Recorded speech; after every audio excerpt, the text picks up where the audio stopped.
News Kannada ರಾಜ್ಯ. ಸದಾ ಸುದ್ದಿ, ನಿಖರ ಸುದ್ದಿ. ನಮಸ್ಕಾರ ಪ್ರಿಯ ವೀಕ್ಷಕರೇ, ಈ ದಿನದ ಪ್ರಮುಖ ಸುದ್ದಿ.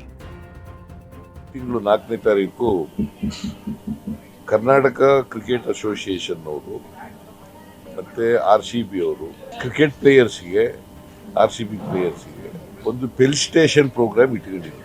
ನನಗೆ ಬೆಳಗ್ಗೆ ಬಂದು 11:29 ಕರೆದು ರಿಕ್ವೆಸ್ಟ್ ಮಾಡಿದ್ರು. ನಾನು ಒಪ್ಕೊಂಡೆ, ಮಾಡಿ ಅಂತ ಹೇಳಿದೆ.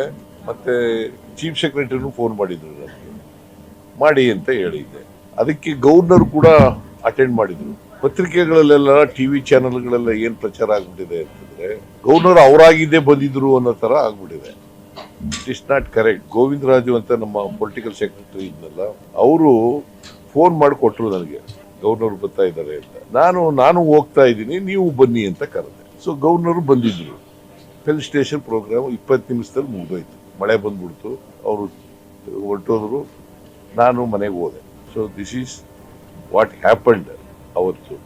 ಯಾಕಂದ್ರೆ ಪತ್ರಿಕೆಗಳಲ್ಲೆಲ್ಲ TV ಚಾನೆಲ್ಗಳಲ್ಲೆಲ್ಲ ಗವರ್ನರ್ ಯಾರು ಕರೀಲಿಲ್ಲ, ಅವರಾಗಿದ್ದೇ ಬಂದಿದ್ರು ಅಂತ ಬಂದಿತ್ತಲ್ಲ, ಅದಕ್ಕೆ ಈ ಕ್ಲಾರಿಫಿಕೇಶನ್ ಅನ್ನ ಕೊಟ್ಟಿದ್ದೆ. ಅದು ಮತ್ತೆ ಸರ್ಕಾರ ಆಯೋಜಿಸಿದ ಕಾರ್ಯಕ್ರಮ ಅಲ್ಲ.